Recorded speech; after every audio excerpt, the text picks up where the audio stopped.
Moving further with definition clause, that is section 3. It is from A to ZE. क्या कहता है? ये कहते हैं that इस एक्ट में जो भी टर्म्स आगे यूज करी गई हैं उनका मीनिंग सेम समझा जाएगा जैसे कि डेफिनेशन क्लॉज में बता रखा है, अनलेस कंटेक्स्ट ही अदरवाइज रिक्वायर कर रहा है. सबसे पहले we have the definition of administrator कि एडमिनिस्ट्रेटर कौन होगा. इट सेज ये एक ऐसा ऑफिसर है जिसको अपॉइंट किया जाता है किस पर्पस के लिए? Rehabilitation and resettlement affected families का. किधर अपॉइंट किया है? सेक्शन 43 के सबसेक्शन 1 के अंदर. Second, we have affected area. Affected area का मतलब है ऐसा एरिया जो नोटिफाई कर रखा है अप्रोप्रिएट गवर्नमेंट के द्वारा for purpose of land acquisition. Then we have affected family कि अफेक्टेड फैमिली में कौन कौन इंक्लूड होगा. इट सेज सबसे पहले बताता है वो फैमिली जिसका कोई भी लैंड या फिर अदर इमूवेबल प्रॉपर्टी एक्वायर कर ली गई है. सेकेंड, वी हैव ऐसी फैमिली जो कि लैंड तो ओन नहीं कर रही है बट मेंबर या फिर मेंबर ऑफ ऐसी पर्टिकुलर फैमिली का क्या है, या तो एग्रीकल्चर लेबरर्स हैं या फिर टेनेंट्स हैं including any form of tenancy या फिर holding of usufructuary right, that is usufructuary right को होल्ड कर रहे हैं. Then we have share croppers, artisans या फिर वो जो कि मे बी वर्किंग कहाँ पर? किसी भी अफेक्टेड एरिया में जब लैंड एक्वायर हुआ था उससे 3 साल पहले, that is prior 3 years. Further जिनका सोर्स ऑफ जो प्राइमरी सोर्स ऑफ लाइवलीहुड है वो अफेक्ट हो गया है because of the acquisition of that particular land. Thirdly, we have scheduled tribes and other traditional forest dwellers जो भी अपना राइट जो है लूज कर चुके हैं, फॉरेस्ट राइट लूज कर चुके हैं. ऐसा राइट जो कि कहाँ पर रिकॉग्नाइज्ड है? रिकॉग्नाइज्ड है under the mentioned act of 2006. And वो राइट कैसे लूज हुआ? Due to the acquisition of land. Fourth, we have वो फैमिलीज जिनका प्राइमरी सोर्स ऑफ लाइवलीहुड 3 साल पहले, that is prior to land acquisition जो था वो डिपेंड था या तो फॉरेस्ट पे या फिर वाटर बॉडीज पे. एंड इंक्लूड करते हैं गैदरर्स, फॉरेस्ट प्रोड्यूस जो भी है उनको गैदर जो कर रहे हैं, या फिर hunters, fisher folk and boatmen. And ऐसा लाइवलीहुड किससे अफेक्ट हो गया है? अफेक्ट हो गया है due to acquisition of land. Then we have a member of family who has been assigned land, जिनको लैंड असाइन किया गया है स्टेट गवर्नमेंट या फिर सेंट्रल गवर्नमेंट के द्वारा under any of its scheme. And ऐसा लैंड जो है वो अंडर एक्विजिशन है. लास्टली वी हैव ऐसा फैमिली जो कि रिसाइड करी है on any land in urban area या तो 3 साल या फिर 3 साल से ज़्यादा prior to acquisition of land, या फिर जिनका प्राइमरी सोर्स ऑफ लाइवलीहुड है for 3 years prior to that particular acquisition affect हो गया है. किस कारण से अफेक्ट हो गया है? Due to the acquisition of such land. All the above mentioned are included in affected families. Moving further with the fourth definition, that is of agriculture land कि agriculture land ऐसा land है जिसको use किया जा रहा है सबसे पहले एग्रीकल्चर या फिर हॉर्टिकल्चर के पर्पस के लिए. Second, dairy farming, poultry farming, pisciculture, sericulture, seed farming, breeding of livestock or nursery growing medicine herbs. Then we have raising of crop, trees, grass or garden produce. And lastly we have the land जिसको use किया जा रहा है for grazing the cattle. Moving further with appropriate government, E बताता है कि appropriate government क्या होगी. सबसे पहले इन रिलेशन टू अगर एक्विजिशन हुआ है लैंड का, that too within the territory of a state हुआ है तो स्टेट गवर्नमेंट होगी. फर्दर अगर एक्विजिशन ऑफ लैंड हुआ है वो लैंड जो कि किसी भी यूनियन टेरिटरी अंडर फॉल करता है except Puducherry, then central government होगी. बट अगर पुडुचेरी इंक्लूडेड है जैसे कि थर्ड में बता रखा है, then it shall be the government of union territory of Puducherry. Fourth बात करता है in relation to acquisition of land for public purpose in more than one state. इस केस में कौन होगा? सेंट्रल गवर्नमेंट, वो भी in consultation with the state government या फिर यूनियन टेरिटरीज. लास्टली अगर लैंड को एक्वायर किया जा रहा है फॉर पर्पस ऑफ यूनियन तो क्या होगा? तो appropriate government shell be the union government. Proviso कहता है that in respect of public purpose किसके अंदर? किसी भी डिस्ट्रिक्ट के अंदर. फॉर एनी एरिया जो कि एक्सीड नहीं कर रहा है, जो भी नोटिफाई कर रखा है एप्रोप्रिएट गवर्नमेंट के द्वारा, तब कलेक्टर जो है ऐसी पर्टिकुलर डिस्ट्रिक्ट का उनको डीम किया जाएगा as appropriate government as per the proviso of this particular definition. Then F बताता है अथॉरिटी। अथॉरिटी का मतलब है land acquisition and rehabilitation and resettlement authority, जिसको हम सेक्शन 51 के अंदर पढ़ेंगे। Then we have collector. Collector means collector of a revenue district. And also क्या इंक्लूड करा है, डेप्यूटी कमिश्नर एंड कोई भी अदर ऑफिसर जो कि स्पेसिफिकली डेजिग्नेटेड है एप्रोप्रिएट गवर्नमेंट के द्वारा भी फंक्शंस ऑफ कलेक्टर बता रखे हैं इस एक्ट के अंदर उनको परफॉर्म करने के लिए। Then we have the definition of commissioner, means वो कमिश्नर रिहेबिलिटेशन एंड रीसेटलमेंट का जो कि अपॉइंट किया है अंडर सेक्शन 44 के सबसेक्शन 1 के अंदर। Moving further with cost of acquisition, ये क्या इंक्लूड करता है? सबसे पहली बात अमाउंट ऑफ कंपनसेशन जो कि इंक्लूड करता है सोलेटियम, एनी एनहेंस्ड कंपनसेशन किसके द्वारा ऑर्डर किया गया है, अथॉरिटी जो इस एक्ट के अंदर पढ़ेंगे, या फिर कोर्ट, एंड जो भी इंटरेस्ट पेबल है उसके ऊपर, एंड कोई भी अदर अमाउंट डिटरमाइंड है जो कि पे करी जाएगी अफेक्टेड फैमिली को। डिटरमाइन किसने करी है, या तो अथॉरिटी ने या फिर कोर्ट ने। Second talks about the damage that is to be paid for the damage cause हुआ है या तो लैंड को एंड स्टैंडिंग क्रॉप्स को। Why? Because of process of acquisition. Third बात करता है कि एक्विजिशन ऑफ लैंड में जो भी कॉस्ट लगी है वो, उसके साथ साथ बिल्डिंग में जो कॉस्ट लगी है that is building for settlement किसका, डिस्प्लेस्ड या फिर जो भी एडवर्सली अफेक्टेड फैमिलीज हैं उनका। फोर्थ बात करता है cost of development of infrastructure and amenities, कहाँ पे डेवलप किया गया है, रीसेटलमेंट एरिया में। Then we have the cost rehabilitation की एंड रीसेटलमेंट की जो भी as per provisions of this act decide या फिर डिटरमाइन करी गई है।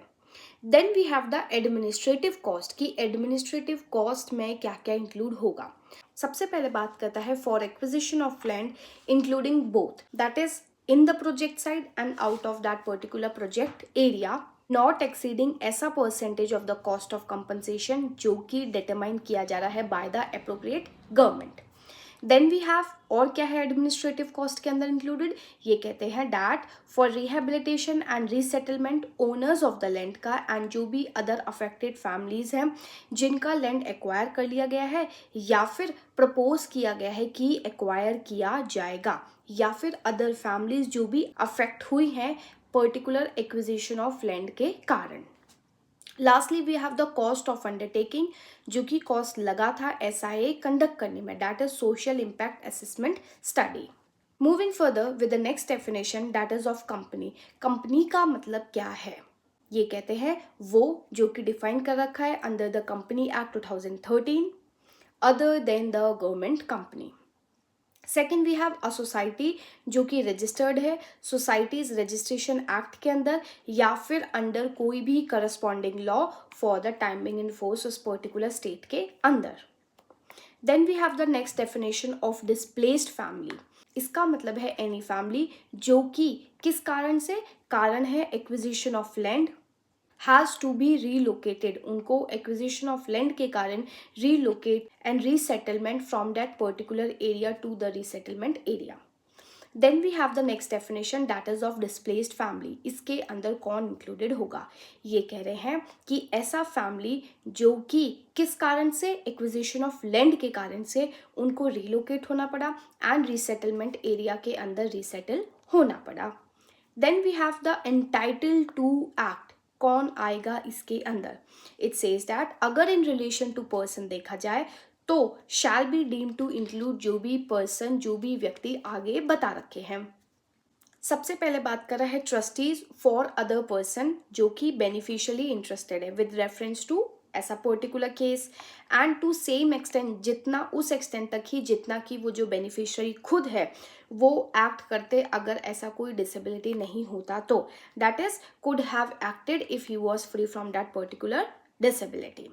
देन वी हैव सेकेंड जिसमें बात करते हैं गार्डियन माइनर के केस में एंड कमिटीज या फिर मैनेजर्स ल्यूनेटिक के केस में टू द सेम एक्सटेंट जितना कि माइनर ल्यूनेटिक या फिर other person of unsound mind themselves अगर फ्री फ्रॉम डिसेबिलिटी होते तो एक्ट करते उसी एक्सटेंट तक क्या होंगे, एंटाइटल्ड होंगे एक्ट करने के लिए।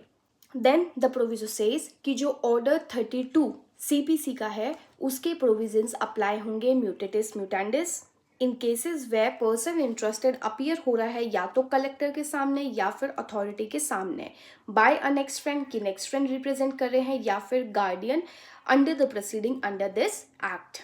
Next definition we have of family. एम बात करता है फैमिली की। It includes a person, his और her spouse, minor children, minor brother and sisters जो भी उनके ऊपर डिपेंड है। Then the proviso says that widows, divorcees and women जो कि डेजर्ट कर दी गई हैं फैमिलीज के द्वारा शैल बी कंसिडर्ड क्या माना जाएगा, उनको सेपरेट फैमिली माना जाएगा। एक्सप्लेनेशन बात करता है कि कोई भी एडल्ट जो भी उनका जेंडर है विद या फिर विदाउट स्पाउस या फिर चिल्ड्रन या फिर डिपेंडेंट क्या कंसिडर किया जाएगा, कंसिडर किए जाएंगे as separate family for the purpose of this particular act. The next definition is of holding of land. It says means total land held by a person कैसे, या तो as a owner या फिर occupant या फिर tenant या फिर otherwise. Next definition O बात करती है about infrastructure project. ये इंक्लूड करेगा वन और more any of the items जो कि स्पेसिफाई हैं सेक्शन 2 के सबसेक्शन 7 के क्लॉज बी में। Then we have the next definition that is of land. Include करता है बेनिफिट्स जो भी अराइज हो रहे हैं आउट ऑफ द लैंड या फिर थिंग जो कि परमानेंटली अटैच्ड या फिर फास्टन है टू एनीथिंग जो कि attached to earth. The next definition is of landless. It means ऐसा व्यक्ति या फिर class of person who may be जिनको कंसिडर किया जा रहा है या फिर स्पेसिफाइड है किसी भी स्टेट लॉ के अंदर for time being in force as landless उनको स्पेसिफाई कर दिया गया है या कंसिडर किया जा रहा है, या फिर इस ऑफ लैंडलेस जिनको स्पेसिफाई नहीं किया गया है सबसेक्शन 1 के अंदर वो व्यक्ति जिनको ऐसा स्पेसिफाई कर दिया गया है एप्रोप्रिएट गवर्नमेंट के द्वारा। Next definition we have is of land owner. कौन होगा ये बता रहे हैं दैट लैंड ओनर इंक्लूड करेगा कोई भी व्यक्ति जिसका नाम रिकॉर्ड किया गया है एज अ ओनर ऑफ किसी भी पर्टिकुलर लैंड का या फिर बिल्डिंग का या फिर पार्ट देयर ऑफ। कहाँ पर रिकॉर्ड किया गया है, in records of the authority concerned.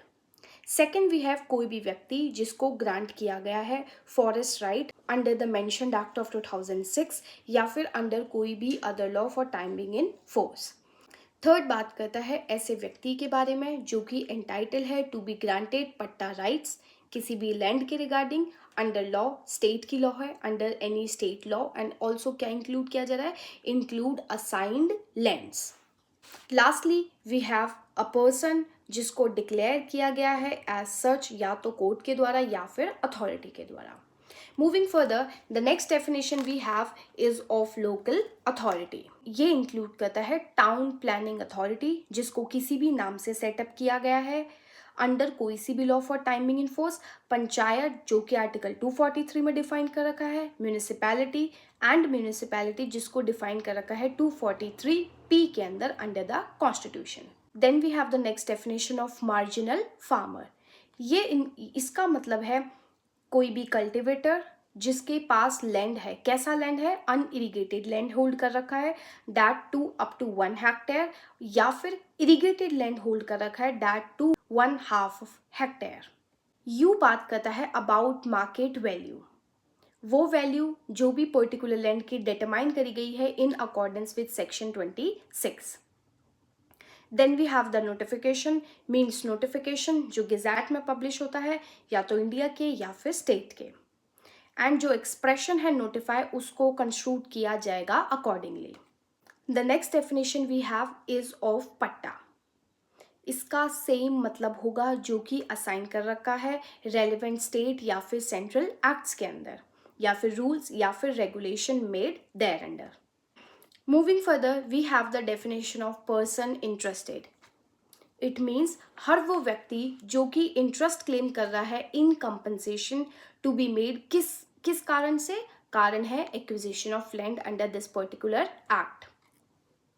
Second बात करता है scheduled tribe and other traditional forest dwellers जो कि अपना राइट खो चुके हैं due to the reason of acquisition of this particular land. Then we have the person जो कि इंटरेस्टेड है in N easement affecting the land. Then we have the person जिसके पास टेनेंसी राइट्स हैं under the relevant state laws, include कर रहा है share croppers जिस भी नाम से उनको जाना जाता है। Lastly we have any person जिसका प्राइमरी सोर्स ऑफ लाइवलीहुड जो है is likely to be affected, किस कारण से? एक्विजिशन ऑफ लैंड के कारण से। Then the definition of prescribe, that is prescribe by rules. Then we have the definition of private entity.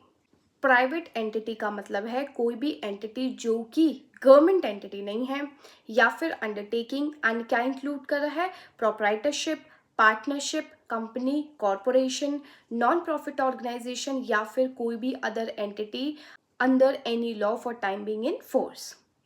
Then we have the definition of project. It means a project जिसके लिए, जिसके कारण land जो है उसको एक्वायर किया गया है इररिस्पेक्टिव ऑफ कितने नंबर ऑफ पर्सन अफेक्ट हुए हैं ऐसे एक्विजिशन से। Moving further with the definition of public purpose. Public purpose वो होगा जो कि अपन अभी सेक्शन 2 के सबसेक्शन 1 के अंदर पढ़ के आए थे। Then the definition of requiring body. It means एक कंपनी या फिर बॉडी, कॉर्पोरेट, इंस्टीट्यूशन या फिर कोई भी अदर ऑर्गेनाइजेशन या फिर पर्सन फॉर हुम, जिसके लिए land is to be acquired by appropriate government, also include करता है एप्रोप्रिएट गवर्नमेंट। कब इंक्लूड करेगा? जब ऐसा acquisition of land is for such government, either खुद के यूज के लिए या फिर सब्सिक्वेंटली ट्रांसफर किया जा रहा है। ट्रांसफर ऑफ ऐसा लैंड फॉर पब्लिक पर्पस। किसको ट्रांसफर किया जा रहा है? To a company, body, corporate, institution या फिर कोई भी other organisation as the case में बी, अंडर अ लीज और अ लाइसेंस या फिर थ्रू कोई भी other mode of transfer of land. Moving further with the definition of resettlement area. इसका मतलब है ऐसा एरिया जहां पर अफेक्टेड फैमिलीज जिनको डिस्प्लेस किया गया है, किस कारण से? एक्विजिशन ऑफ लैंड के कारण से, उनको रीसेटल किया जाएगा by the appropriate government. Then we have the definition of scheduled area. इसका मतलब है ऐसा एरिया जो कि डिफाइंड है सेक्शन 2 के अंदर of provisions of this particular mentioned act, that is Panchayat Extension to the Scheduled Area Act 1996. Moving with the last definition, that is of small farmer. It means a cultivator जिनके पास unirrigated land है, कितना? up to 2 hectares, या फिर irrigated land है up to 1 hectare but more than the holding of marginal farmer. That is marginal farmer से ज़्यादा land उन्होंने hold कर रखा है। That's it with the definition clause. The remaining sections we'll discuss in coming videos. Thank you so much.